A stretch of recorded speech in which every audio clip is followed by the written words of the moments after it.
First off, I needed a building to restore my Camaro, my Z28, and the garage just isn't big enough, so I had this space out here behind the house, and I decided to buy a building, a steel building, and I saw this shaped building when I was looking at another house farther south of here to buy when I first moved back into the area. And I like the way the shape of the building. I like I don't know, the way it's round. I don't like those real square looking things. I like the round building, and I heard that gave it strength anyway. Price was right, sounded good, looked like it'd be easy to put together, and I knew some people that could do that for me. So I bought the building and had it shipped here. We poured the foundation, laid all the concrete down, and then assembled the building.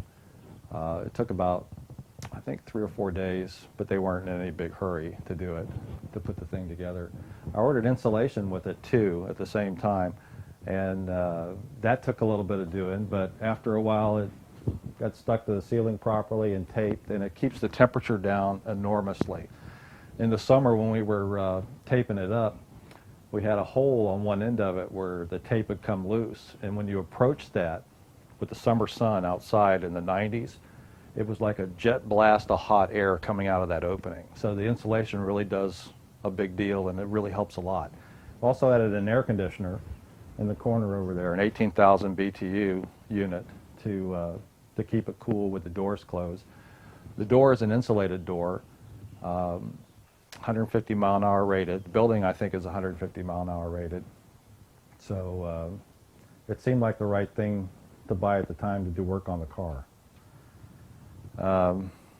Added electrical and a 220 compressor, and then everything I needed to work on the car, and that's basically it.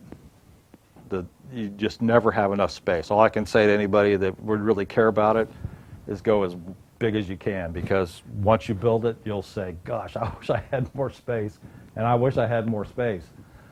The insulation is a must in Florida or any place that it's hot, or I guess even where it's cold. And the power system, everybody has to have one of those too, but for the basic building, for doing this kind of work, those are the mandatory things in this kind of environment. You've got to have the insulation, you've got to have the air conditioning, otherwise you can only use it part of the year. The floor covering was a Wolverine, very hard. I added all the sprinkles to match the colors of the Z28 emblem that I put on the floor. It's just something to keep the concrete from generating dust, and you know, you spill so many things when you're working on a car.